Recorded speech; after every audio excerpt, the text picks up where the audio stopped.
Are we witnessing the best ever drafter in fantasy football? I'll tell you what, Chess Liam certainly thinks so. Let's continue the road to 250K. It's short king summer, dude. It just feels like no one in fantasy sports ever learns anything. Does he mistime it, or is Brock Bowers just a grown man? Brock Bowers is just a grown man. Dare I say, Rich, football might be back. In the words of Lane Johnson, this offense looks constipated. It's short king summer. All right, brother. How are we doing today, man? You're over. You've got your sea legs back underneath you. I've been led to believe. How you feeling? I do appreciate Davis clickbaiting me to the stream. I only had to Venmo him $5 to get him to open the show that way. Davis, I do love how you are on like 25% Zoom right now. Makes for a great product for the people to see just gibberish, What draft number is this for you? Shit. This is 118, I believe. I need to let me check the timestamp from Friday. I've barely been streaming because I'm almost done. I'm almost out. Yeah, this is Big Board 117. Big Board 117 right now, brother. This is 77 for me. So we'll see if I get to 150. At least going to get to 100. The draft. This is the last month. The draft is towards the end of this month. How you feeling, Davis? Any prospects you are feeling a little colder on? Any rookies you're feeling a little bit better on? There's like such an ebb and flow of this where, number one, it's the most content that's ever been done at this point in the season, where like we've seen cycles now where it's like first Omario Hampton was underrated, then he was better than Jeanty. Now he's not even a first round pick. Cam Scatabo, people hated him for a month, and now everyone loves him. Harold Fannin was terrible after the combine. Now it seems like 25 people are posting about Harold Fannin. Where are you at on these ebbs and flows of rookies? Well, the ebbs and flows are just very funny because some of them are based off no information. Some of them are literally based off of like one mock draft that gets posted. Some of them are based off of a big like a not an underdog big board, but an actual big board like a Todd McShay or a Dane Brugler or whatever. Chris Sims. Yeah, Kyle Williams. Now, if you want Kyle Williams, you got to take him in the 17th. I'll tell you one that I have some regret on.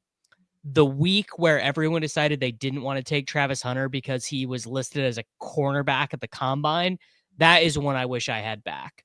I do wish just Travis Hunter in the 14th is automatic. You don't even think about it. You just click the button. What about you with the ebbs and flows? That's one of the only wins for me, I would say, rookie-wise, where like, someone who doesn't know rookies that much, a month or two ago, I didn't know much other than like, literally the same logic that got me to slam Jamar Chase in drafts, where other people were, saying things like, oh, the ball doesn't have stripes or whatever they were saying. I just remember people being like generational prospect. And I was like, cool, okay, generational prospect, welcome to the team. So Travis Hunter, one of the only wins where I was just like, okay, 14th round, 13th round, 12th, 11th. Even like now he's like climbing into an ADP of 90. So the 7-8 turn. Yeah. I got a lot at the 9, 10, 11, 12. Some wins I remember from you, though. Like, I remember you being big into Jaden Higgins when he was Noel, when the day that Tootin ran the 40, I remember checking.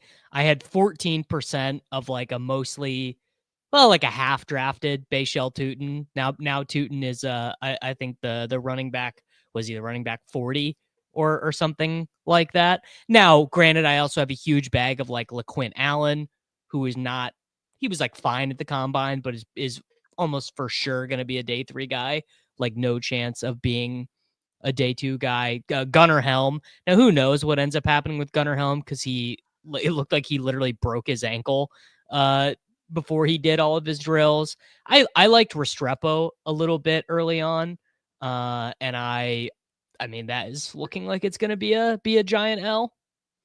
But you saw what he said. He said that he like rolled his ankle or something. So yeah, he said his hamstring locked up, like he like pulled his hamstring but did the drills anyway. Now you can take that one of two ways. Maybe he's telling the truth and he just like, guy loves ball, he wants to compete, whatever. Or you could say, very convenient excuse to say, I hurt my hamstring after putting on, I mean, there were offensive linemen who ran faster 40s than Xavier Restrepo. I just can't believe that he's like a 5+ second 40-yard dash, wide receiver that was doing well in college. I just, that seems stranger than fiction. I think probably in reality, he's probably a 4.6 guy. He also, I believe Marcus Mosher tweeted this, that Restrepo is the only wide receiver at the combine who's ever been shorter than 5'10" and weighed more than 205. So just like a weird body type. Not even like like bad, but just like that is not a very common construction of the way. I mean, the Ashton Jeanty of wide restevers. Ashton Jeanty of wide receivers. People are saying, and he is pretty good after the catch. I mean, Restrepo is probably faster than a 4.85, but I don't know how much faster. That's the thing. I have no idea. A lot of this stuff snowballs though, right? Where it's like Devin Neal just kind of seems like he's been lost in the ether of just like hype. But if he had a combine on par with, Tootin, he would have been a 5th round pick. Was like, you were excited about him, right? Where it's like someone like Jaden Higgins, that drum beat was a little bit slower. Yeah. Harold Fannin's a weird one where, I mean, he led all of college in receiving, right? His ADP is 217, so it's not like this guy costs you anything to gamble on. At the same time, though, he goes around guys, like just the tight end position as a whole. Like, couldn't you see Chigakonkwo scoring 7 touchdowns? Couldn't you see Juwan Johnson scoring 7 touchdowns? Chigakonkwo is a pretty good comp for Fannin, I think. Actually, Dalton Schultz scored 170 points one year, 800 yards, 8 touchdowns, right? Like, yeah. Tyler Higbee could do that. Like, all these guys who are basically free, I don't know who, but, and this is why some people are like, oh, isn't Pat Freiermuth such a value to you? And I'm like, no, because him or Cade Otton or who, like, it's really just going to be whoever falls in the end zone the most. And so I would be divvying up your tight end bets late. But I don't know. How are you feeling? Like, what's a good season for Fannin? Does he got a Laporta in him? Does he got like a miracle season? I don't think he's got a Laporta season in him, but he probably, what you would want out of him is he kind of does what Amon-Ra St. Brown did, where it's just like he just ends up soaking up like 7 receptions a game on some shitty team, is kind of, and what do I do here? This is an annoying spot. I'm going to take Hampton. I have very little of Josh and Lamar and Jaden. So I was just like, all right, fine. Fourth round, Josh, let's go. I think that's fine. So I think a good season for Harold Fannin Jr. is he probably doesn't play very much to begin with. I think he basically goes on the rookie year Trey McBride thing. But remember when when Ertz got hurt when he was a rookie, McBride did nothing. McBride started playing 90% of the snaps in week 10. He literally did nothing until week 17. Week 17. Literally did nothing. Won me a contest that year. Yeah, what is that? Week 17 against Atlanta, 7 for 78 and 1 in a loss. David Blau, baby. Arizona. David Blau. So he Scored, basically like, the only does touchdown that on the slate. But he's good. So like he gets that playing time in the back half of the season, but he just soaks up receptions. I mean, I think that he is, it's just like, I don't know, man. I can't look at a guy who is that productive. And the thing is that he was, I think he's like a 7.5 RAS guy, but he certainly was not a winner at the combine. And you'll have NFL scouts, in we had articles. An elite 3-cone, right? Like he had an elite 3-cone, which is good. Like this is route running, right? But a really bad RAS other than that, I thought. Yeah. Yeah. So I think at his current cost, I mean, and the other thing is like the team that drafts him is going to know exactly what they're getting. Like they're not drafting Harold Fannin to be like, let's get this guy blocking. Let's turn him into Luke Farrell. If he ends, I mean, even if he's a 4th round pick, I'm going to be like, well, that's kind of bullish that he's not like a UDFA. Like, remember like Jason Morrow and these guys like these really productive college tight ends who like never played. Where was Jason Morrow drafted? He played for the Ben Sinnott led his team in receiving in college. So that's very different. Very different system. But he had 800 and almost 900 yards. That's what had me into him. I was like, you know what? This guy led his team. I mean, he was legitimately a converted fullback, though. This range is always just like Olave, Waddle, Addison, Godwin is just like, who do I want? You just take whoever, and you do whatever. So Adam says it seems like Fannin is going ahead of other rookies that will get drafted multiple rounds ahead of him. So the first is one that doesn't mean anything. Tip Ryman was a 2nd round pick last year. You'll never add Tip Ryman on one of your fantasy teams. The other thing is that used to be true, but it's not true now. Fannin, Arroyo, and Mason Taylor are all basically 19th or 20th round picks. There's Ferguson. Yeah, there's just not a huge discrepancy of cost there. What about Ted McMillan? Because it seems somewhat popular opinion is he might not be wide receiver 1 in this class. Are you buying that? So I think what will happen probably is that if he's not the wide receiver 1, it'll be because Dallas selected Golden. It'll be because Dallas takes Golden because Golden is a better fit opposite CD. They just need a space creator, a deep guy, or whatever. They just need someone to play outside. You throw Lamb in the slot. Isn't that what Tet can do? You put Tet outside. I mean, Tet can do both, right? I mean, Tet played, but Lamb is best in the slot. Lamb is best in the slot, but you get up Cooper Kupp. So you get diminishing returns on that though with Lamb because ideally you would like your best wide receiver to be capable of playing outside from a team level. Not necessarily for an individual statistics level, but from a team level, you would prefer that. So I could see why they would want Golden to play on the outside. I'm looking at let me pull up this Travis Hunter picked 74 in this one, by the way. So anyone trying to do that, by the way, I would just I don't know, just ask yourself how you're going to beat all these teams that have Hunter rounds 9 through 14. I would not be competing for Hunter at 74. In Best Ball Mania, who cares? Because it's a new contest, but this is over 70. It's 75% filled. So, I mean, it's just because it would be Travis Hunter is the guy you need, and if Travis Hunter is the highest scoring wide receiver in Week 17, and anyone from round 6 and 7 do not score well because Right.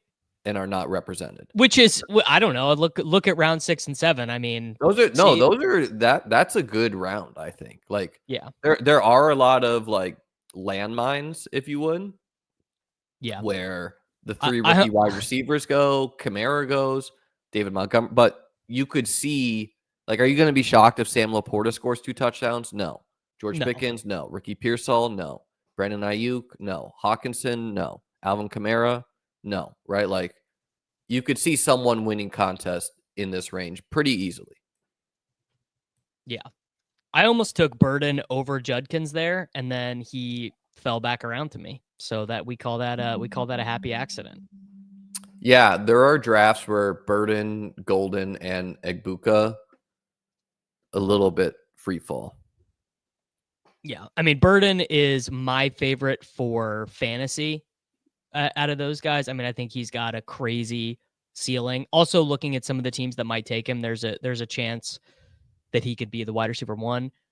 This actually is not a slappy draft. I have Derrick Henry, Amari Hampton, and I took my 3rd running back at pick 66. This is really only half. Yeah, slappy. But you had to wash the taste of Derrick Henry out of your mouth by immediately slamming Xavier Worthy far above ADP. He's not that not that far. But I don't even. It's funny. I don't even know his ADP because I have him ranked. His ADP, I guess, pretty much there. But there was like a stretch where, with the suspension concerns, he just started falling to the 4-5. Not long though. Yeah. This round's so gross, round 8, where you're just like, so bad. I like the quarterback. Sure. I was gonna say I'm gonna take Mahomes here. 11. No, I would do that 100% if I were you. I took Kyler with Josh. I was just like, yeah. I think Downs or Shaheed is probably better there because I'm gonna hate the wide receivers when I come back around. Where did you move Stephon Diggs in your rankings? So the thing about Downs is, I get it. He's talented. He wins downfield. He could have a great year. And you look at him, and he's like the only wide receiver, and then there's a bunch of running backs, quarterbacks, whatever. At the same time, like Darnell Mooney, Christian Kirk, Marvin Mims, Rashid Shaheed, Michael Pittman, Hollywood Brown, Diggs, Keon Coleman, Bateman, Keenan Allen, like you could easily see him belonging to that. Like he's in this like weird mini tier where basically he just goes in the 8th, those guys go in the 9th. And it's not like he's a meaningfully different bet than those guys. Diggs, I didn't move Diggs that much. I still have him ranked in this. I think I moved him up 3 or 4 spots. Yeah, I mean, if he had signed with anyone but the Patriots, I feel like we would have learned more info. We didn't really learn anything that the Patriots are so desperate that they're paying this guy a lot of money because everyone told them no, right? Like he's still going to be something by, I don't know, week 5, week 6, and he might not be what he once was, but right. He belongs in this group, right? Christian Kirk, Diggs, whatever. Yeah. I mean, I think Diggs has a target ceiling that a lot of the other guys in this group don't have. Like, is it in the realm of possibility that Stephon Diggs earns 9.5 targets per game after week 10, like when his knee is 100%? It's definitely possible. I mean, I don't think it's likely.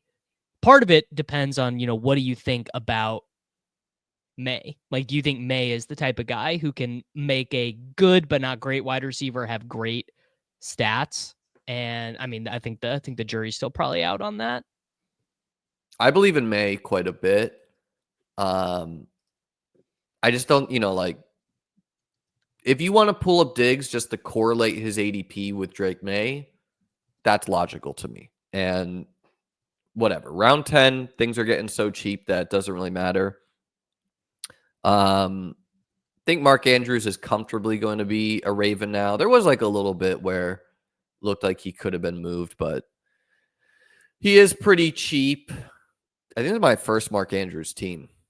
Did you think about going him over Kelsey, or is it always Kelsey with Mahomes? No. I mean, I have Andrews ranked higher, but I think the correlation tiebreak with having Worthy and Mahomes, no Rice, makes you want. And I wanted to take a wide receiver, and I had a pretty strong feeling. So I got to take Hollywood or Trey Harris. How are you going to feel about Jeanty if the Pats take him? Like if the Pats just wild carded up and they're like, "Give me." Jeanty. I mean, he's still like where there's like the only scenario where Jeanty is not a smash is San Francisco. That's literally it, right? I feel a lot better about Bears Jeanty than I do about Raiders Jeanty. It's not like I feel bad about Raiders Jeanty. It's just not as exciting to me for whatever reason. Yeah. I don't feel bad about okay, whatever. Geno Smith, dumping it off to him, scoring points. He's going to be a good pick there too. Yeah. I guess I would just feel most excited with Cowboys or Bears though. 49ers. Cowboys or Bears is a huge win. What do you think about? I mean, Raiders is still a pretty big win, don't you think? I mean, it's not a loss. It's just like whatever, I mean, he could get. Where is the place where he could get the most touches? I mean, it's probably the Raiders, isn't it? You know what rule I would do if he was a 49er? Yeah. I would maybe just go Jeanty or CMC every draft. Just try to be like, I don't know. Let's just 50% it. Yeah. What would you do? That would legitimately break fantasy football a little bit. I mean, I would definitely prioritize Jeanty. What do I do here? Can probably wait on quarterback. By the way, Loveland fits well with Kelsey. I said this on stream yesterday, but take a guess. When do you think JK Dobbins signed his contract last year? What date? I already know the answer because I saw this too. It was like April 18th. Yeah.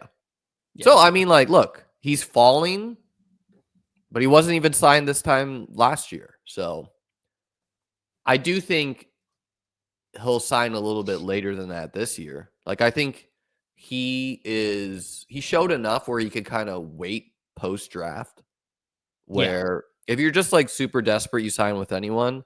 But he might be telling himself, like, look, I can kind of see who, like, I can just go to whatever team doesn't draft running backs, basically. Yeah. Like, I don't know. If you're asking me the question, what is JK Dobbins' fantasy football future?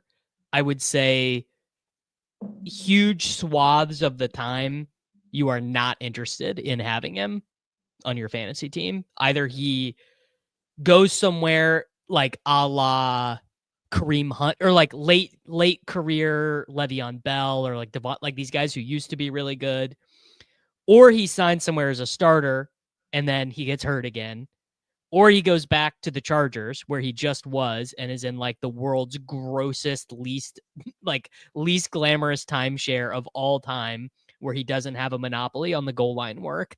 It's like there are very limited circumstances where I think feel pretty good with him really back with the Chargers. Really good with him back with the Chargers. I don't know about that. I wouldn't feel like it's a slam dunk, but I feel pretty good in the sense that he's not competing with Saquon Barkley. He's competing with Najee Harris. And maybe they just love Najee, whatever, but like that's not that stiff a competition to me.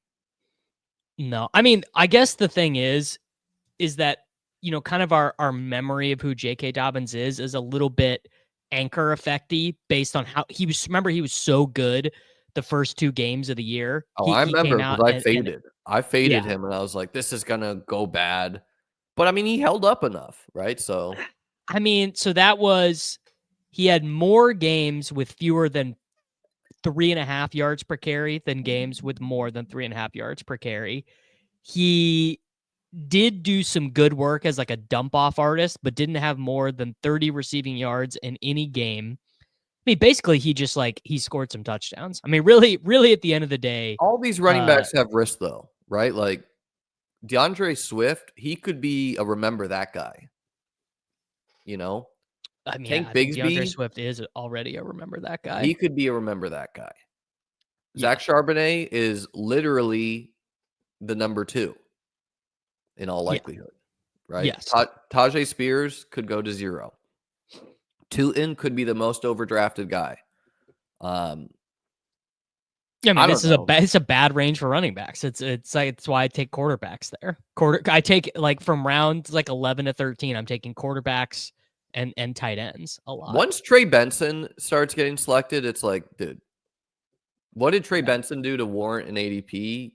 Just take whoever, you know. And taking Stafford always feels like such a white flag. Like Matt Stafford is just never winning you a week. But I do have Puka. You could squint and see the like 40 touchdown year, 30 touchdown year from him this year. He did have 2 4-touchdown games last year, which I believe was only his 3rd and 4th 2-touchdown games. Actually, never mind. Yeah, He but only had the one. pull up his name and click on him because 2021, that was the year. I mean, yeah, don't get me wrong. Matt Stafford has been an awesome quarterback before. I mean, now 2021 is a long time away for Matt Stafford, but that was the year they won the Super Bowl. He also led the league in interceptions that year. But he also, I mean, people do actually forget this. Normally when people say people forget, people don't actually forget. But he used to be viewed as like the stat pad guy. Like all Matt Stafford does is a volume merchant. But yes, this is basically how I feel. Stafford has this incredible range where he can throw 4 touchdowns and be like 24 underdog points. Like absolutely 100% true. Yeah, I mean, I typically don't want to take him when he's expensive, but if you have Puka, if you have Adams, whatever, you've already made the bet. So Dallas Goedert, where would he even get traded to where we feel good about it? Like, well, so the way it's funny you say it that way, because the way I think about it is either he returns to a team where he's just always been like a pretty good fantasy asset, or a team trades for him and they want to use him. You're not going to trade for, I believe Goddard's making. Let me look this up so I don't get it wrong. I believe New England has some familiarity with Goedert though, and so that would not be awesome to me. I take a lot of Goedert, so don't get me wrong, but I'm just talking about if this trade happens. I was just trying to like, there's not a lot of tight end open teams where you're like, oh, I feel good about that. The Rams is one of them. If the Rams traded for Goedert, I'd feel good about it. Rams would be one of them. Jets, you'd feel okay. I would not feel good about the Jets. I'd feel. What about how about this one? How about you don't want to do this to the Benson drafters, to the Brenton Strange drafters, but what about the Jaguars?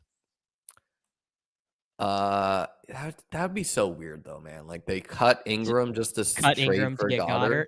Yeah. Titans with Cam Ward. They give him a weapon. You would not feel good about that. You would be like, okay, this is Dalton Schultz or whatever. Let's see who else could be theoretically interesting.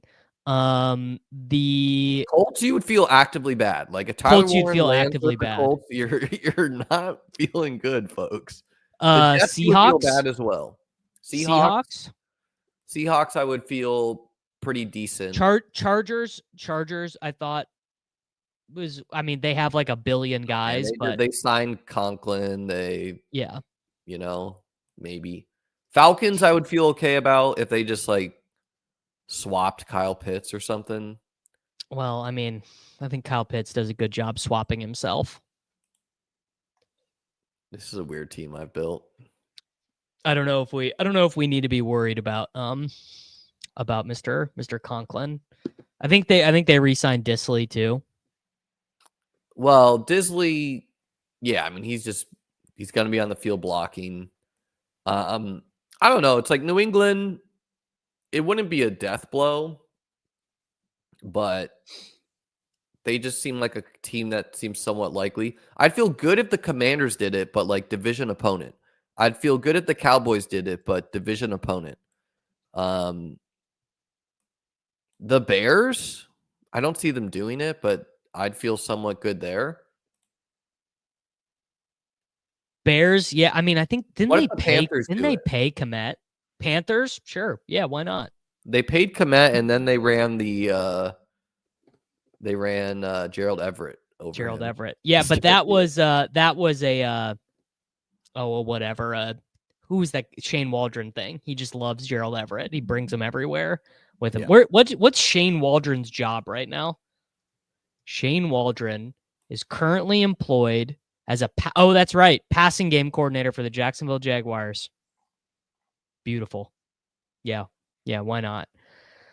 All right, I've got Mahomes doubled, Stafford with Puka, Henry, Hampton, Judkins, Ray Davis, RJ Harvey, Puka, Worthy, Olave, Burden, Hollywood, Adam Thielen, Travis Kelce, Colston, Loveland. Really keeping my old age here. So I got Josh and Kyler, Alvin Kamara, Rico Dowdle, Jerome Ford, Tyler Algier, Brian Thomas, Drake London, Jalen Waddle, Khalil Shakir, Marvin Mims, Keenan Allen, Alec Pierce, and then triple tight end, Trey McBride, Mark Andrews, Dalton Kincaid. Mixing it up. yeah, I mean, it's a good time for it. I'm trying to draft, not do the same team every single time. I do like Jalen Tolbert. I mean, I don't think he's very good, and the Cowboys are pretty live to draft a wide receiver. You know who else is all right is for a round 20 guy is Turpin. Yeah, we say this every show. Turpin. Yeah. Tolbert. Round 20 is tough, man. Right? Round 20 is hard out there. It felt better when round just 20 like right now. Darius Slayton was there, just like some bankable points. I don't know. Like you should probably be betting on like the Jalen Polks now. Just year 2 flop lag. After we saw Tank Bigsby literally be the most inefficient back and then turn it around. It is different at running back, but I don't know. I feel like we should be betting on some flop lag from quite a bit of players. I mean, look, I don't hate it. I don't think it's like a terrible idea, but just like I'll do it with Roman Wilson.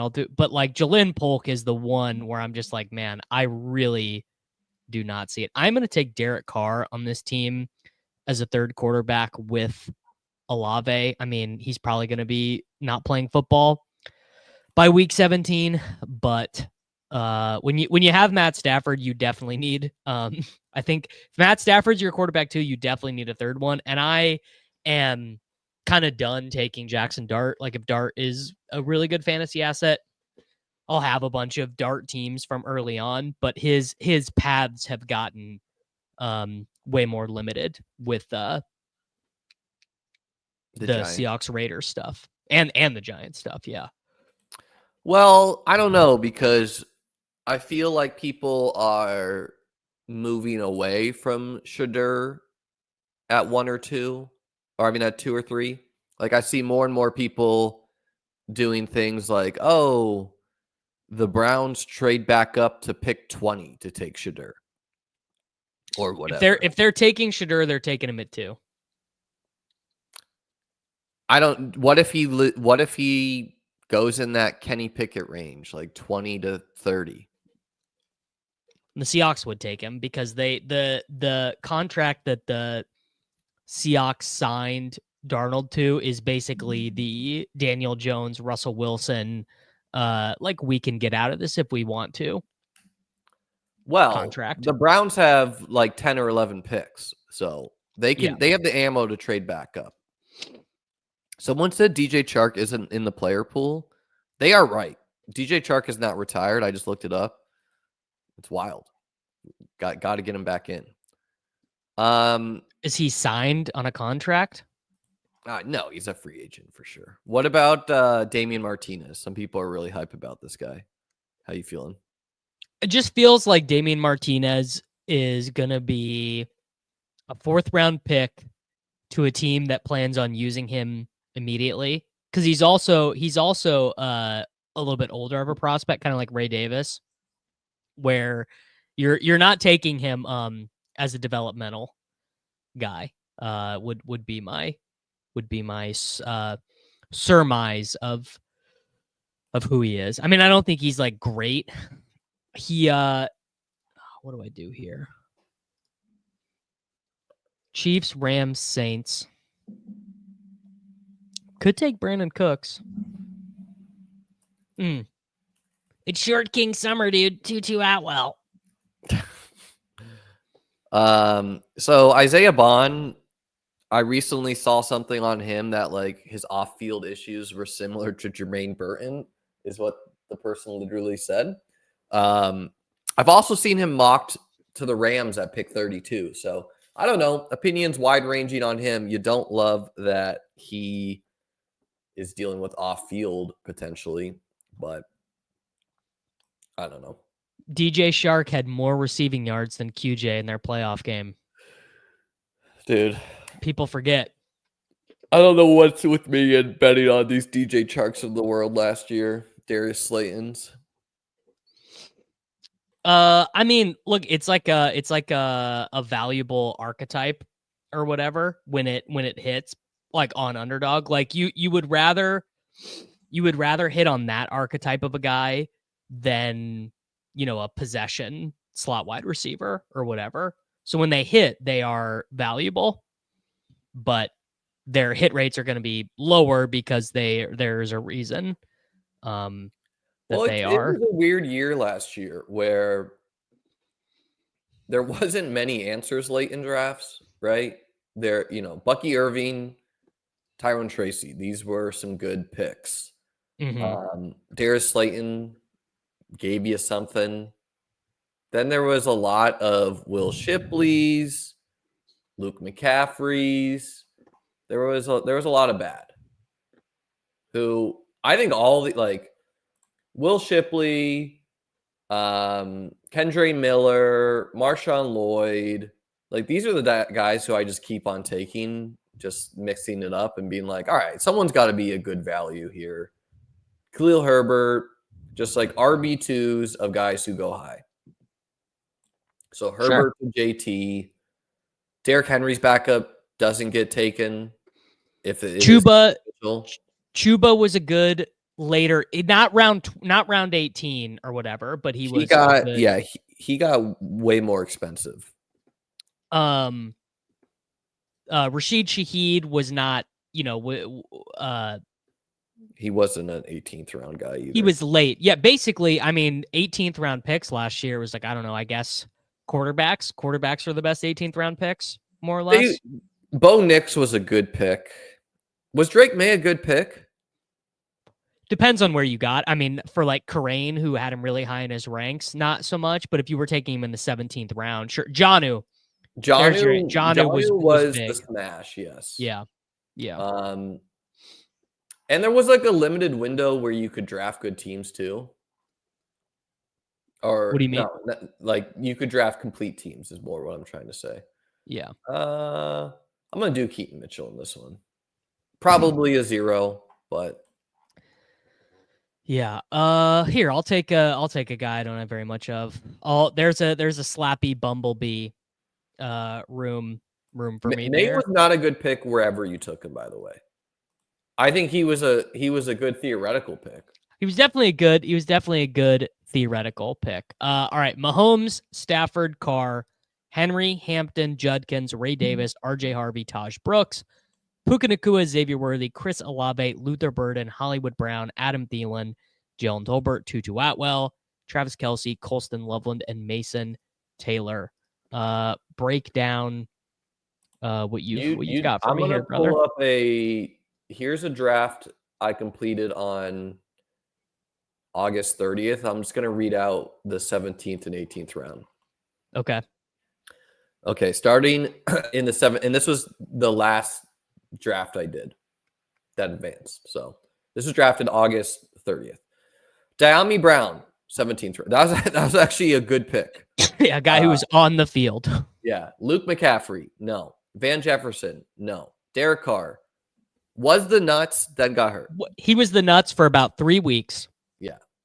Traylon Burks, no. Audric Estime, no. Carson Steele, no. Malachi Corley, no. Noah Brown, no. Ben Sinnott, no. Tyrone Tracy, Very, very good pick. Roman Wilson. No. Darius Slayton. Wasn't a 0. Colby Wasn't a Parkinson. 0. There was some true Colby Parkinson folks out there, but no. I took Jonnu Smith in the 18th round. That was the smash. Justin Fields. Smash. Similar issue to May, but worse, or but better. But I would also say no on him. Parker Washington, no. Troy Franklin, no. Mike Gesicki, he was basically Liam, you did not get in this one. No, I'm right next to you, dude. Are you? Yeah. Oh, yeah, you are. Shit, my eyes were not working. Mike Gesicki was basically Jonnu with worse fanfare. Yeah. Sam Darnold, that was a nutted pick, actually. Sam Darnold was nutted, yeah.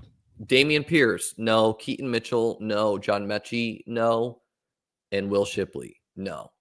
So, yeah, rough year for late picks doing anything. Will we have a return? I mean, honestly, the way it feels to me right now is that there are a lot of late round picks that are appealing that I can squint, not at wide receiver, but at running back.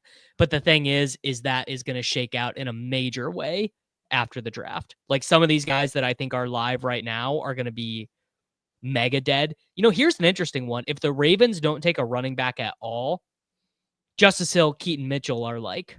Isn't Justice Hill a free agent though? No, they just extended him. They extended him? Okay, yeah. Let me say some players, and I want you to guess the number that they were drafted at last year. What do you mean? Like just their ADP? Yeah, so like if it was CeeDee Lamb, you would say 1. Patrick Mahomes. 45th. 37. Crazy. Anthony Richardson. Oh, he was like 55. 55 on the dot. Yeah. Let's do DeAndre Hopkins. DeAndre Hopkins, 86. 87.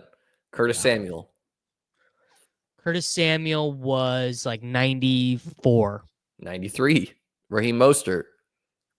110. 86. He was a scary fade. Yeah, I don't remember So that. I faded him, but I was like, Josh Palmer. Oh God. See, it's a guy I took 0 of. I'll have a hard time remembering. I don't know, 120 for Josh Palmer. 108. 108. That's got to be one of the worst picks in the history of fantasy football, right? Well, because he had a good year the year before, kind of. He didn't even really though. It's just that Keenan was gone and he did well in that one game. That Keenan, his 2023 was 38, 581, and 2 in 10 games. Michael Wilson. I did take some of him. 149. 138. He's just been totally left for dead now. Jordan Mason.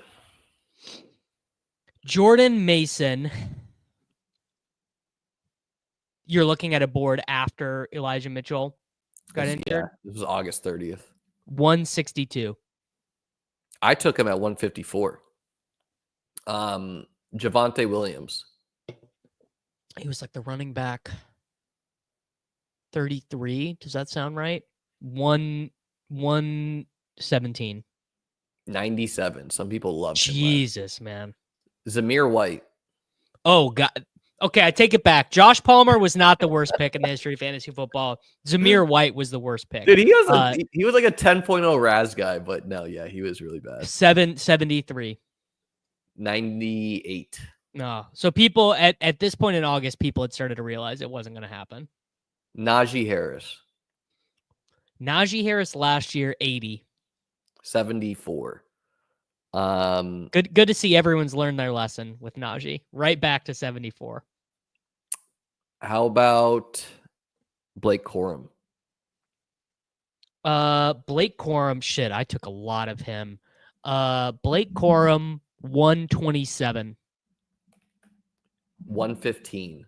Trey No. Benson. Trey Benson, 133. 125 for him. Crazy. Tyler Lockett. Tyler Lockett goes undrafted. I was a Lockett guy. Tyler Lockett, 128. 100. Man. Deontay Johnson. Oh. He was like a 7th round, 68. 57. Kyle Pitts. Oh. 59. 60. Man. Devin Singletary. He was in the 80s, I want to say. 80, 82, 83. 105. He oscillates every year to like 9th round pick to undrafted. Here's a guy I took a lot of, Jake Ferguson. Jake Ferguson. He was like the tight end 10, 102. 80. Man. Yeah, Sure. that'll just be so like, look, I made a lot of mistakes last year. I'll make a lot of mistakes this year, but those are the type of mistakes I don't make.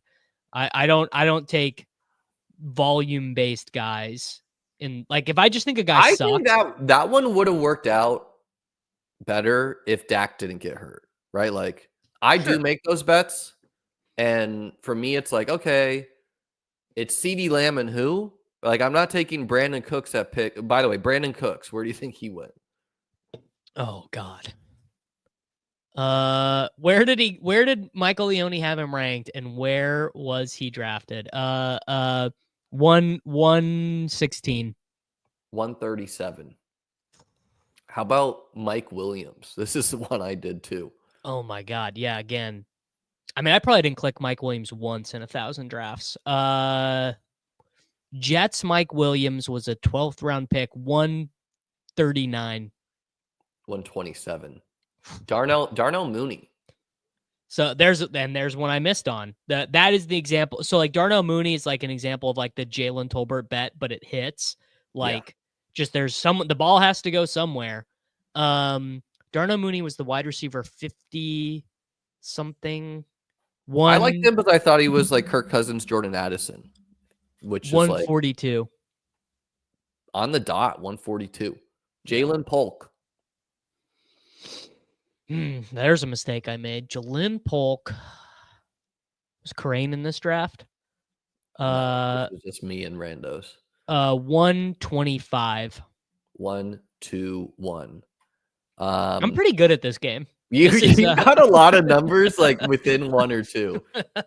Isaiah Pacheco. Pacheco was he didn't get hurt. He was like shit, I actually don't remember this one. He was like a 3rd round. Big movement. He was like I'm trying to remember in August.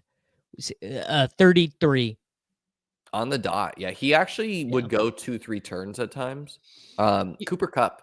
Everyone has I just do want to make this point. Everyone has their own specific form of autism. This is mine. This is like I'm very good at this. Cooper Kupp. 14. He went 22. This was in August? 22 in this one. Okay. Quentin Johnston. Kind of a range on him too. Was gritty in this one. 161. Because he was like the wide receiver 60 something. 181.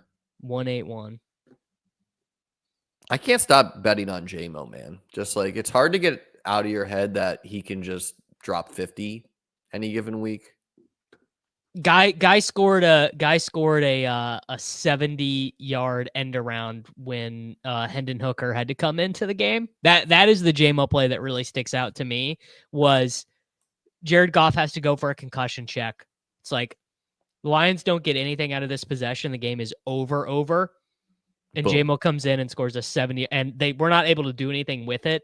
But that should have been his Chad Henne moment. You know, the Chad Henne game against the Browns. Yeah, that should have been a big moment for him. That should have been like, that goes down in like Detroit fantasy sports history, or not fantasy sports, just Detroit sports history. And and it didn't. Nick Chubb.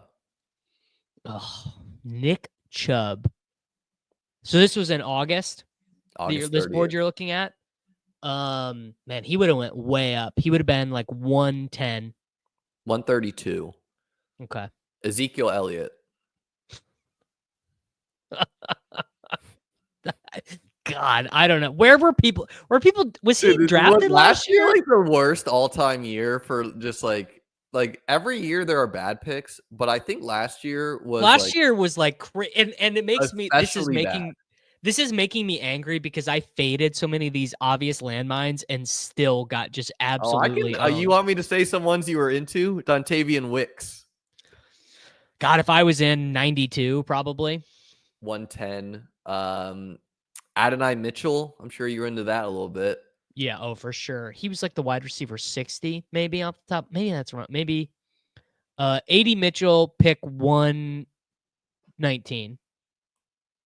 114. A very expensive zero last year by him. The thing was, he was not a zero. He was open all the time. He scored 4 touchdowns? Yeah, you could see him just being like the wide receiver 20 this year. Easy. Out of nowhere. Easily. But also I could see him going full Martavis Bryant and like being a UFL player in a year also. Here's one you're into. Jaleel McLaughlin. People, you 172. and everybody else, you got to get a Broncos running back in every draft. Well, you want to talk about, I mean, that's coming back. You think you escaped that, Liam? That's coming back. Bo Nix changes the calculus, man. When Bo Nix is taking some of the easy work, that changes the calculus a little bit. Maybe. Luke Musgrave. This is one I did a lot. Luke Musgrave was by the way, classic Davis Mattekism. He said 0 touchdowns, but it felt like he scored a bunch. No, he was very close on a bunch. I mean, I want to say Luke Musgrave got all the way up to like tight end 12. 110. He went ahead of Isaiah Likely, Cade Otton, yeah, Hunter Henry, 152. To be fair to the Musgrave drafters, of which I was not one, they at least like the Tuckercraft torn pec would have saved you from yourself, but the Packers were very coy about Kraft's injury. They were not updating it. They were just like, oh yeah, he's banged up. Like they were not giving real answers to his health. Here was a very bizarre ADP from last year. Demario Douglas. People were just like wish casting he would be Jacoby Myers. Demario Douglas 109. 156. 109 would have been crazy. It's like a guy I've literally never considered. Did I click Demario? I guess probably with May. I probably took Douglas went ahead of Rashad Bateman in this draft. Demarcus Robinson, if you were in this draft, 168. He went 160. I took Bucky Irving at 159. The cabal got a hold of Demarcus, not my cabal, the like Josh right wing Norris slappy cabal, the Josh Norris cabal got a and hold me. of Like I like these type of guys because it's just like route sun teams that score touchdowns, you know. Sure. I mean, he did have 0 receptions in the fantasy football playoffs, but he had some good weeks. He was on the winning team. Jahan Dotson. Oh, Jahan Dotson, 189. 164. Some people were hyped about that trade. Josh Downs. This is one. You know what is bullshit? Is like, it's so annoying that people just get away with mistakes like that. Like there's just like no consequence. It is really annoying. This same drafter took Jahan Dotson, Traylon Burks. He also took Marvin Mims though, and Sam Darnold. So, and this guy was all over the place. Yeah. Travis Etienne went within 2 picks of Derrick Henry. Yeah. Classic. Cooper Kupp 72 in this draft. You see this? Seattle Seahawks Cooper Kupp. at the 6-7 turn. My God. I am out on that. An all-time. I mean, I truly did not think we could see a first-round pick get to a 50% advance rate. And I don't think we'll ever see something like that again. Like that takes some extraordinary luck / Everyone's sucking. terrible market rankings of players. I mean, a bunch of first round guys busted is part of it. Like Yes. outright busted. And then a bunch of second round guys were like just super. I mean, yes, obviously to this point, one running back, Zach Moss, drafted in the top 100 picks, went on season ending IR because Pacheco came back. And 40% of the wide receivers drafted in the top 100 picks went on season ending IR. I mean, that is like to the point that I don't know, like if you were to calculate the probability of that before the year, it would be like in the quintillions or something, that would be the way it would happen. It's the largest aberration, because even if you throw out the old logic that running backs are more likely to get injured than wide receivers, and you just assume a base rate for all football players, it's even more insane, actually. It's just, it's nuts. Have you seen what some of these Najee Harris drafters are doing? I mean, no. Yesterday in a draft, someone took him straight up over Joe Mixon, which, like, I'm no Joe Mixon truther, but that's pretty crazy. This is pretty crazy for Brian Robinson too, pick 82. Commanders seem very likely to tack on a running back. Yeah, but do they replace him or do they replace Eckler? Even if you replace Eckler, he's going to be something for a couple weeks. How are you feeling about Breece Hall, Braylon Allen, and Isaiah Davis? Did you see what Aaron Glenn said about Breece Hall, where he was like, "Oh, it was not that great for Breece," I would say. Yeah, bearish on Breece. I'm a little bit lower on Breece than the legendary upside cabal. I was arguing about it with Corain a little bit the other day. Not because I think Breece is. I mean, like, I faded him last year as a first round pick. He's fine now, but I don't know. We could see some weird trades on draft day. Breece Hall, James Cook, maybe. Yeah, what is the Liam Reed on the Brandon Bead comments on James Cook? My opinion there is that, number one, Cook played like really good last year. Like, yes. if you think to that Bills Chiefs game, see, here's an example where, like, I just get a Buka pick 92 here. Pretty nice. But he played really good, right? Like, he almost won them that playoff game, and he played good near the goal line. You have a Bills team which has an elite O-line. So these are all very good things. Yeah. I think and then you have a team in the Bills who have pretty much gone out, and anyone who plays well for them, they've like re-signed, right? Yeah. Like within reason. Like the only guys they let go were like Tremaine Edmonds, who was like way overpaid and not that good. But I think you have Brandon Beane, who knows that's like, running backs are replaceable. Like, if you don't take something reasonable, Cook, we are going to just draft Hampton, or we're going to draft Henderson. Because the Bills have the same deal as the Browns, where they have 10 draft picks, including 2 second-round picks. So I think the Bills want Cook to be a Bill, and they just want him to take a little bit of a team-friendly deal. And I doubt they pay him this year. They'll just like pay him the rookie year deal here, but I don't know. I think logic will come to head. And then what you probably also have is you have Cook, brother of Dalvin Cook, obviously. And you probably have Dalvin telling him, like, hey, dude, like, you got to get paid now. Whereas someone who does not come from NFL blood maybe is not being like, maybe the agent is more in their ear. Right. But I don't know. Like, I could see the Bills drafting someone just because when you have 10 draft picks, like, shouldn't you just replace Ty Johnson? But they signed Ty Johnson, right? Yeah, Didn't they pay what he got paid like what? Like one Yeah, 1 like million? nothing. Yeah, exactly. Like, so you pay these guys and then their salary falls off if you want to go someone else. Yeah. Like Jonnu is a guy I just keep on clicking. Do you like? It seems like the market is just kind of like, whatever.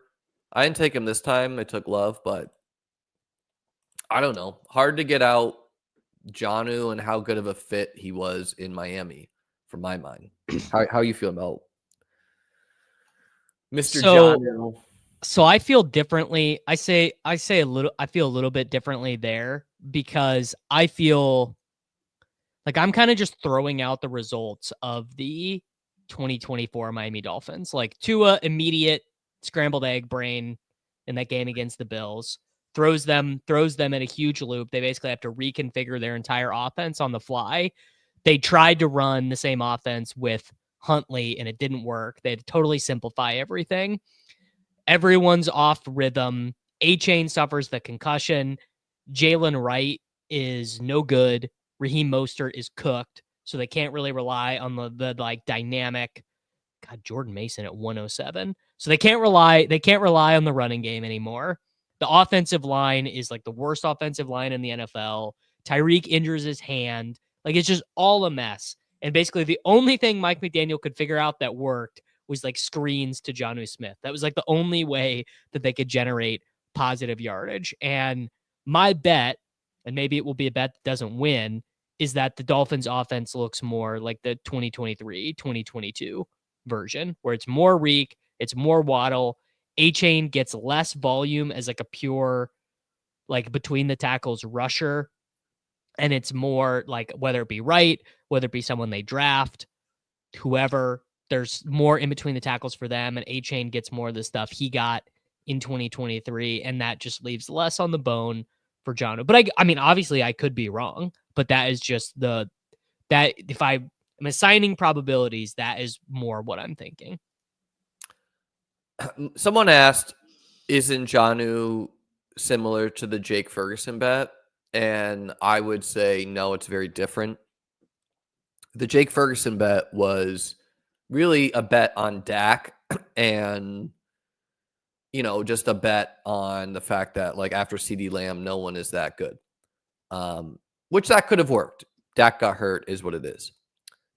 The difference is Ferguson is just a jack, right? He's just a target volume guy. There was no illusions there. What had me pretty into Johnny last year is that he is this yards after catch tight end, where, I mean, you're saying it's the only thing that worked. It worked really well, right? Like, you can give the ball to Jonnu. Well, it worked. It worked really good to easily miss the playoffs. To just be like a team that was like drawing dead. You know what I'm saying? Sure, the Dolphins weren't good as a whole. That I'd say that had a lot to do with the fact that their O-line was bad, their D-line was bad. Like, they didn't have a lot of good anywhere. But the idea that like Waddle and Tyreek can open up the field and you check it down to Jonnu, who can go score an 80-yard touchdown, like that will probably still be there, right? Is it going to be the focus point of the offense every single week? Probably not. I also think that it is a little bit true that teams kind of figured out the Dolphins. Like, the Dolphins came hot onto the scene. Things worked for them. I do think they got figured out a little bit more, coupled with Tyreek slowing down. Tyreek is a guy who could get traded on draft night. He could get traded mid-season. I should have I'm an idiot. I should have taken Njoku instead of Mims. Anyway, continue. I almost did that too. He's a very similar, Njoku is very similar to Jonnu to me, but more target dominant. So I don't know. What I like about both is that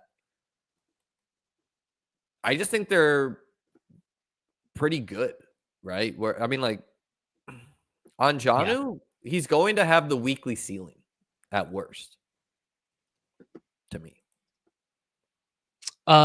Sure. Yeah. What do you think? When does Rodgers sign? Soon, probably, right? Does he retire? Does he retire? No, he's signing with the Steelers. So what happened here? You didn't want to take JJ McCarthy at pick 140. You're just like, I gotta do it now. Yeah, it's like I could have taken Loveland, I could have taken Baby, but I was just like, I have Jefferson, so just get it done. You gave me the gift of Tucker Kraft. I mean I do like Tucker Kraft. There was just some coach speak yesterday about Where he said I wouldn't rule out tight end being the top pass the wide catcher. receiver one. Yeah, I mean, I don't know if that's really I don't know if that's really real, but kind of interesting, I guess. Who are the guys this year that when we're streaming next year and I'm reading out names to you of where they went, we're like, really? Like, we just read out that huge list of names. Some guys that come to mind. If things go bad, CMC. Sure, yeah. If the Rams draft a running back high, Kyren Williams. Yes. You could see, by the way, Brandon Ayuk went pick 39 in this draft. I don't know if you were paying attention. This guy tough. No, I was not paying attention to I'm gonna be doing a Brandon Ayuk video on my channel next week. What's it say? Arguing there's a guy one of Pete's video editors has been pitching me on the ideas of doing these like short, like 8 to 10 minute videos, and he's like a big Ayuk bull. So it's just gonna be 8 minutes of Brandon Ayuk stinks. No, actually Brandon Ayuk's good discourse effectively. I mean, Brandon Ayuk is very good. It's just what seems bad is the double ligament damage. Double ligament, and then the team just keeps leaking that they don't really want him on their team. But I don't think they're doing that. I think other teams are doing that. I mean, Keon Coleman could definitely be the Sky Moore pick. Where and Marvin Mims could too, by the way, Keon Coleman was worlds better than Sky Moore ever was. That's not fair to Keon. Keon might not be a hit, but like he had like 500, 600 yards, 6 touchdowns, and he got hurt. Like he was not like 500 yards. How many? I honestly have no idea how many Sky Moore had. Touchdowns. I don't think Sky did that in a season. No, Sky didn't. Sky doesn't have that in his career, brother. That's what I'm saying. So like that's like Keon was not Lad McConkey. He was not anywhere close to these guys. But Keon will probably be like a 600 to 800 yard receiver, 6 to 10 touchdowns. Like he has that. Kelsey could be like, oh my God, why were we taking this guy when he is insanely dust? Yes. Just like JSN in the second round. JSN in the second round could look hilarious. Just like, yeah. Look at this one. Tyreek. I almost took Loveland at 124, and he came all the way back around to me at 141. So the two guys I was going to take anyways worked out. I actually did that just to give you a non-unique combo. I'm trying to battle your uniqueness. Yeah. We could Josh Jacobs in the third. I could see that turning center. No, I think he just is what he is, if Marshawn Lloyd is like a 1B. Does he have that in his range? I mean, I guess. I don't know. Travis Etienne could be a pure 0, and then we're like, really? Etienne could be a mega 0. Damn, what do I do here, dude? Mike Evans could look drastically worse. I have no idea who to select with this pick. I'll take Adam Thielen. Why not? Straight up over Leggett. Yeah. That feels pretty easy, right? Not to me. To me, it's like Leggett was a first-round pick last year. Wasn't he not, though? He's picked 33, right? No, he was 32, I think. Okay, I can never remember. I think they traded up to make him. Keon was picked 33, I believe. Yeah.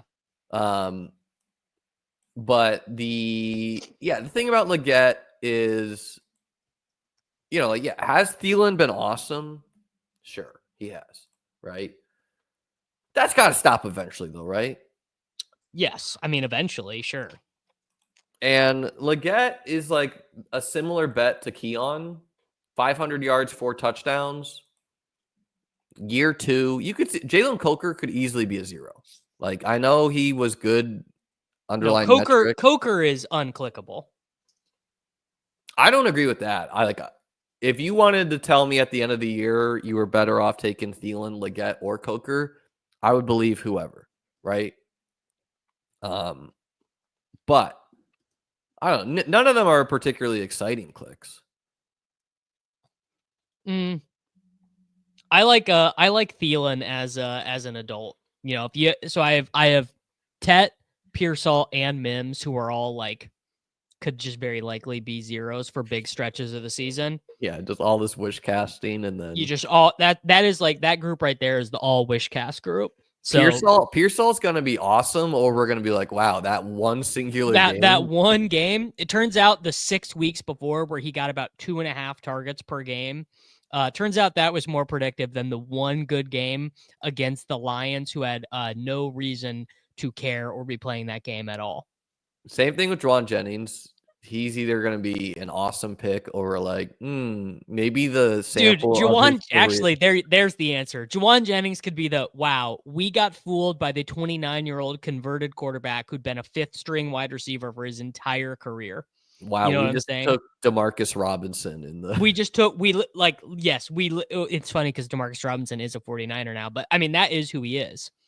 Juwan Jennings is the empty calorie, the routes guy, the guy who's just out there, to catch a vibe.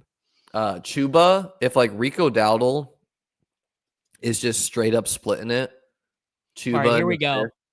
JK Dobbins. Click the button. That's JK a good Dobbins click, man. In the 160s. If I didn't need quarterback, I would have comfortably done that. Kyle Shanahan had a bad offense last year, though. Kind of is what happened. They were not. I guess they weren't bad, but they were. The 49ers have been a top 5 offense for like the last 5 years, and then they were not. 49ers PFR. Let me pull up the franchise encyclopedia. Jerry Jeudy could look laughably bad. Yeah, Jerry Jeudy could look awful. So they were the same in points scored that they were the bad Jimmy year. In terms of they had a lot go wrong though. Yeah, everyone got hurt. It was miserable, but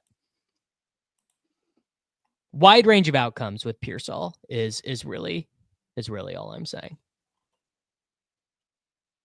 How do you feel about Jalen Wright? Do you think they're going to draft someone high? I don't think they're going to draft someone high because they have so many needs everywhere, but they're definitely going to draft someone. The Shanahan tree, just look at all the guys. They always take a running back. Even if they don't need one. I believe the 49ers have selected a running back, at least one running back in the draft every year that Shanahan has been the head coach. Debo could look really bad in the 6th. Yeah. You could be like, wow, we drafted 30-year-old Terry McLaurin in the 2nd could look pretty terrible.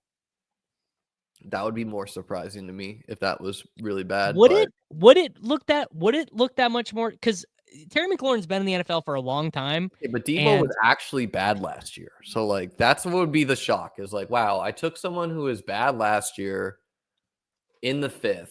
If Terry goes 77, 1,053 yards and 5 touchdowns, are we surprised? Had more yards last year than in 2022. Did he get hurt Yeah, in he 2022? just didn't score the tuds, Right? right? He scored only 670 yards, 2 touchdowns. Terry, I mean, don't get me wrong, Debo could just be done as a player. Terry has had over 1,000 yards every year, but his rookie year. Yeah. So it's like, yes, that would be kind of surprising for Mr. Consistent to go to 0. Yards are just not that relevant on UD though. Like obviously it matters, but it's a touchdown based system. Touchdowns okay, are but 1,000. I mean, I get he had 13 touchdowns last year. So sure, is that number going to be closer to like 8? Probably, but that's fine. 1,008, Not at this price. It's not. I think 1,008 in the 3rd round is fine. 1,008 is fine. I mean, obviously it'll depend on how they get there, right? Yeah, if DJ Moore's at 1,515, right. Okay, that's gonna hurt. But if DJ Moore's 1,006, Marvin's 1,006, like whatever, half a dozen there, half a dozen there. Yeah. Man, what do I do now? Let's get a little eat your vegetables one day. Yeah, that is eating your vegetables. Do I have a Saints wide receiver on this team? I don't. Huh. I do. Would you take Shedeur, Carr, Rodgers, Dart, Milrow, Russell Wilson on this team? You should take Shedeur. Yeah. Because Shedeur I'm going to take Rodgers. I'm going to take Rodgers or Carr. I'm not. Well, who do you have here? Tet? Hey, man. Tet could play with Shedeur. Yeah. Pete was live streaming our draft and said we'd have better content drafting one team and debating the picks. Well, what I got to say there is if Pete is live streaming us, like. Well, he came in on our time because he was sick on Monday. And so he did best ball breakfast today. So he came in on our usual People time. say this to me all the time. They're like, you went live during the Soulcast. You went live during one of Davis's 200 streams. You went live when Pete went live. It's like, brother, we're all living our lives. This great thing called YouTube, it records the videos. People can watch it whenever they want, right? Who cares? Valid. Yeah. I mean, I try to avoid Peter and I try to avoid the Badge Bros, not out of respect to them, but because most people would rather watch them than watch me. So I just avoid it for that reason. I don't avoid anyone. I just stream when it's convenient for me. And if people would rather watch someone else, their loss, Big dog's got to eat. Yeah, I just want to get as many eyes on myself as possible. Shit, did I miss Champions League? I didn't, right? Who's going to win the Masters, man? Give me some deep cuts there. Bryson. No deep cut. No deep cut ever wins the Masters. All right, well, who's your deep cut? I'm going with Jaeger. Honestly, I have not looked close enough to confidently give. Dude, it's golf. Just say a name. I mean, Bryson is 18-1, right? That's fine. You give Bryson every year. You don't need to look to say Bryson. I don't need to look to say Bryson. What is the deal with the live guys? I mean, they don't care. They don't have to do anything, and then they show up, and then hope to win. Definitely not picking Rom. All right, I will give you. I don't know what number he's at. I'll give you Sepp Straka. Unclear what his betting odds are, but I feel he's been playing very good. JJ Spawn, dude. No, that would be a guy I'd be betting against, like in the head-to-head markets. I took a look at he was priced the same as Rory or someone in TFF the other week. Yes. Yeah. Have you done any of the albatrosses?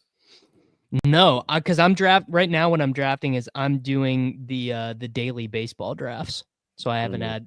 Although I think there's going to be a little bit of overlay in. I in got the drafts. third in PGA golf one year. How about it? The only thing I did is I like changed the rankings of like 7 players. I just like put like Patrick Cantley higher or something like that. Got a team to the finals and got third. That's all you got to do. ADP is pretty sharp, brother. Some people in the daily contest just auto off ADP. In golf is definitely a sport you could auto pretty easily. There's no stacking. Is there morning stacking? Sure, but you can't do that in best ball. It might overlay.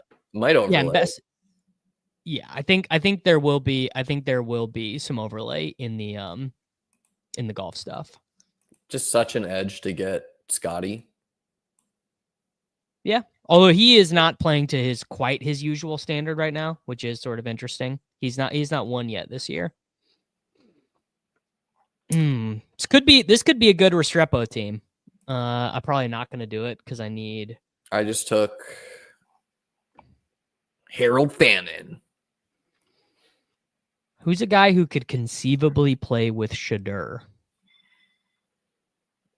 Cavante Turpin when the Cowboys trade Dak. Sold. That's all I needed to hear, brother. That's all I needed to hear. Cavante Turpin. This team's not very good. Purdy, McCarthy, Shedeur, Hampton, Caleb, Jalen Warren, JK Dobbins, RJ Harvey, Justin Jefferson, Ladd McConkey, Tet McMillan, Ricky Pearsall, Marvin Mims, Adam Thielen, Jack Besh, Cavante Turpin, Trey McBride, Colston, Loveland. Who's your favorite running back in this range of like Kendre, Marshawn Lloyd, Will Shipley? Probably one of the rookie. Probably LaQuint Allen or Will Shipley. Probably. I still like LaQuint because if he makes a team that like if he's like a round 5 pick or whatever, like I think he's gonna have a pretty good fantasy role. That's just so tough because no one really did other than Bucky and Tyrone Tracy last year. We had Damian Pierce the year before. Benson and Corum were zeros as 3rd-round picks. So, yeah. I don't know. I'm not feeling good about anyone if they go in the 5th round. Braylon Allen was a 4th-round pick. Yeah, and he was okay. He had a 2-touchdown game. Ray Davis was okay too. Braylon Allen scored 75. I was gonna say 65. Yeah, that's not. How much do you think Saquon scored? 320. 340 nearly. Yeah. And Jamar Chase scored a little bit more than Saquon. I would not have guessed that. The thing that is so different about this year's class versus last year's class, I mean, yes, talent-wise, but it's also more about the backfields. Last year was this great free agency running back class, so teams filled their holes in free agency. I mean, basically, one team made a meaningful running back acquisition, the Chargers. Depending on how you view Elijah Mitchell or Javonte in terms of meaningfulness. Yeah, I guess the Vikings too with Mason. Well, the Vikings probably if they could go back, they'd be like, man, I really wish that we would have saved some draft picks so we didn't have to do this with Jordan Mason. But I think Jordan Mason's fine. I think they traded a draft pick next year. So they traded back from one of their picks, and then they gave up a pick swap next year. Yeah, so they didn't give up that much. But, I mean, the counter to that is what meaningful running back change could anyone have even made? None, right? Obviously. So that's what I'm saying, because the free agent class, last year's free agents class was an all-time good. Barkley, Henry, Jacobs, Mixon, like it all-time impact. This year, it just wasn't even possible. You would have had to have traded to have done that. So if the free agent class is bad and teams have their like, we just go through and look at the teams that could conceivably either add a starter or Pollard as well. Like teams that could conceivably add a starter or their running back to, their 1B or their 2A or whatever. The Dolphins have a vacancy. The Patriots probably want to replace Antonio Gibson. The Texans need a running back too. The Colts signed Khalil Herbert. We'll see if he's the running back too. I would guess yes. The Ravens may be live for a second running back, maybe not. Steelers compliment for Jalen Warren. Browns have a gaping hole. The Chargers still need a second running back, probably. The Broncos might need 2 running backs. The Raiders still need a starter. Theoretically, the Commanders, definitely the Cowboys. Giants, I don't know. Let's call the Giants like a wash. I would say the Giants, yes. You can't just go into the year with... Yeah. I mean, I don't know. Crazy. Either Singletary's a pretty good 18th round pick or... Right. The Packers, if they don't want to deal with Marshawn Lloyd's bullshit. The Bears have a huge need. The Rams, you could argue, definitely need a running back too. Maybe they even want a starter.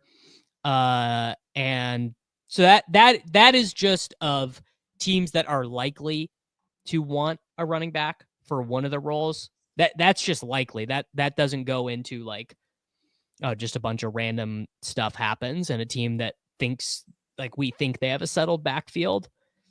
Yeah, Commanders, I think. Commanders, Cardinals. I mean, there are 20 teams I can talk myself into. Bills. Yes. Yeah, I don't know. It's like one of the biggest questions of the draft is where does this second tier of guys go? Right. Judkins, Caleb Johnson. Yeah. Are they second round picks? Are they third round picks? Does Judkins randomly fall to round 4? Because that's one thing that could happen is all these teams could decide, well, there's so many running backs. Why would we take one? I like Damian Martinez just as much. So like, why do it? The other question to me is how does it sort out between Igbuka, McMillan, all of that? Yeah. Yeah. Valid. Well, good show, Davis. Hopefully I'll be 100% by next week. Ladies and gentlemen, as always, we appreciate you watching. Be sure to like, be sure to subscribe. Let us know in the comments who's winning the Masters. That's probably coming for next week. I'll probably have some Masters stuff up next week. I'm not even there yet. I got to keep my when you do the daily stuff. I can't. Like I got to have an opinion on like let that fly away. No, I mean those games are easier. Those games are a lot of people play them quite poorly. So got to do it. I don't know anything gotta baseball. Chase the go orange. I don't want to know anything baseball. I'm not doing anything baseball. Yeah, see, I like baseball. I enjoy baseball. But everyone, please like the video, like Liam's stream. If you're not subscribed to Chess Liam's stream, please do that. Comment down below if you want your team to take a running back. Tell me who your team is and tell me if you want them to take a running back. You're a Chiefs fan, you want a running back? Cowboys fan, you want a running back? Ravens, you want to replace Keaton Mitchell? Pats, let us do you know. want Jeanty? Pats, you want Jeanty? That would be a huge meltdown. If the Patriots took Jeanty, the Twitter meltdowns would be very high. 100%. All right, everyone. We're out. Have a good day. It's Short King Summer, dude. It just feels like no one in fantasy sports ever learns anything. Does he mistime it, or is Brock Bowers just a grown man? Brock Bowers is just a grown man. Dare I say, Rich, football might be back. In the words of Lane Johnson, this